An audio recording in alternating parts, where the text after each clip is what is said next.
Alright, welcome to another day in paradise. Saturday morning. I've got the doors locked again. Hopefully I'll get some work done. During the week I managed to get a little bit of time and finish welding up this manifold. So I've got it all put together. I've got a plate on the side here, thick plate, which I'll be tapping my vacuum ports and things into, booster ports and stuff into. And I've got the bottom all welded up. It's pretty good, looks alright. Even the cast, welding onto the cast section worked out okay, not too bad. I'm pretty happy with it. I'm pretty sure it's not going to leak or blow apart. So I've got a couple of things to do today. I've got to decide what direction I put the throttle body on, if I put it this way or flip it over the other way. I'll have to get my throttle cable out and see where it goes, see where it can reach, see how I can bracket it, etc, etc. So that's the plan for that today. And another one that I've got to do is, because it fouls on this part of the rocker cover here where the filler cap is, I'm going to cut this off. Yep. See, even though I've got the doors shut, I still get interrupted. It's crazy. Anyway. So yeah, as I was saying, I'm going to cut this off so that the plenum can go over the top of it without fouling. This rocker cover's on the front side of the motor, whereas originally it would have been on the back side. Sorry, the front side of the motor, which is going to be where the firewall is. So it would be very hard to use the cap anyway, because it's on the wrong side in the mid-engine car. So, and also I'm going to weld up these PCV valve port and this breather port there. I've got some AN weld-ons that I'm going to weld on for a proper big diameter breather, and I'll be doing the same on the other rocker cover as well. On the other rocker cover, I'm going to be welding a new filler port as well, so it's all easier to fill with oil. So I'll get into it. Okay, so I'm going to put the throttle body on in this direction with the TPS on this side. I'll protect it from the heat. There'll be heat shielding everywhere, so hopefully it'll be happy there. It's probably the hotter side of the sides that could go on, but it's just that the cable works out quite well here. I've got my throttle cable, runs through the centre of the car, up and around, and the way the throttle body works, I can mount it sort of here underneath the plenum, nice and out of sight, and then the cable can, and then the end of the cable can just wrap around onto its peg hole. So I think that's the way I'm going to have it, and it's going to be easy to weld a little bracket straight off the bottom of the plenum here to mount it. I think that'll work out good, and then the cable's away from the heat and everything as well, so that's the plan. So that's that part of it. I think I'll get that done. Cool. Okay, so I've just finished making up the throttle linkage, throttle cable holder. There it is there. I've got to just grind that little titty down a little bit so that it fits into the receiver there. But that's where it's going to go. It's tucked up underneath there, wraps around, out of the way. So I think that should be good. And that's where it's going to go. So everything's looking good. So onto the rock cover. Alright, probably tell it's a different weekend. Didn't get much done last weekend as usual. Interruptions, people coming in, weirdos. But anyway, who would have thought? But I did get some stuff done. I'll show you what I've done here. So what I've got is I've got my manifold sitting on there. How it's going to be. I've modified my rocker cover. Where's my bit there?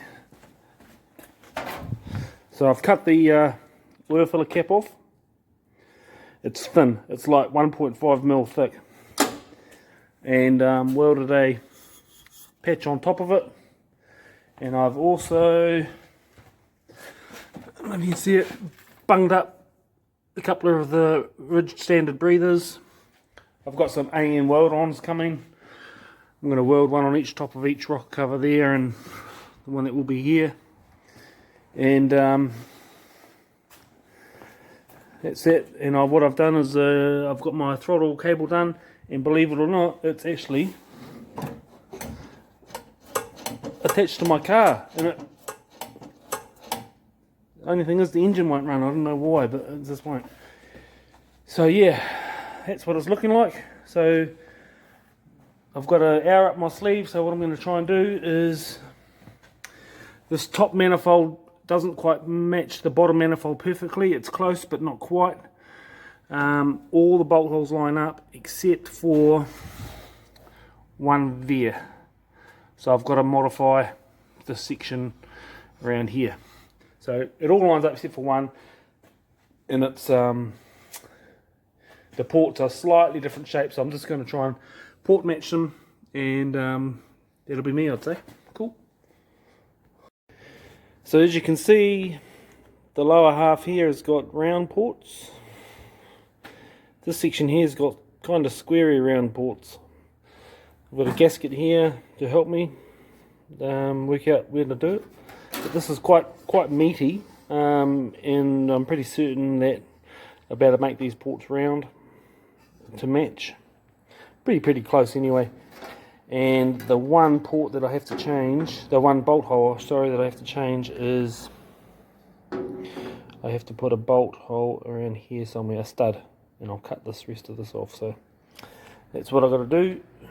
So hopefully I'll be able to get it all sorted. That's a bit yucky. I'll give that a clean up, give it a blast, and we'll see how we go.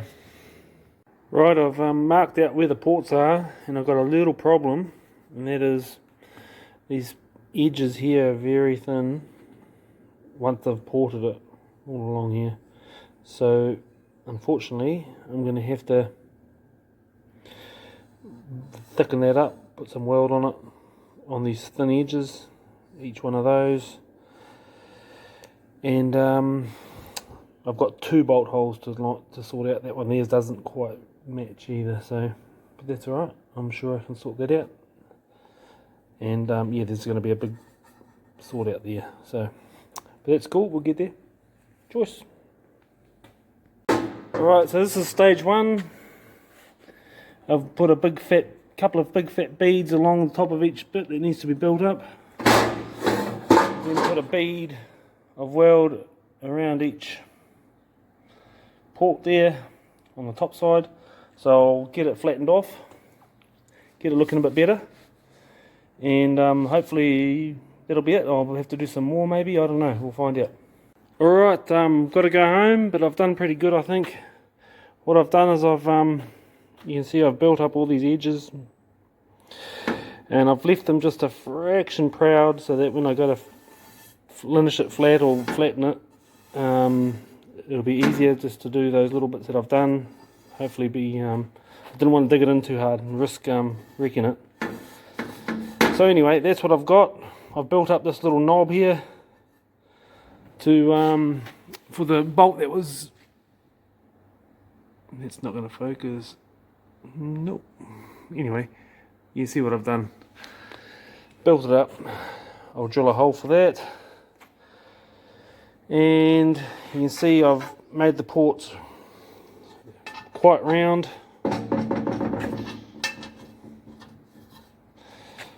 I've got them pretty close to matching with the gasket. And once I get it flat, I think I'll just get the sander wheel in there and finish it off and contour out the ports a little bit more so that it's a bit more not so stepped in my grinding. So, but that's looking pretty good. I'm pretty happy how that came out. I was quite surprised. I didn't think it would come out that good, but it has. So yeah, that's how to turn a squarish port into a round port. A lot of mucking around, but what you got to do. So I've got to go home now and we'll see you next time. Bye.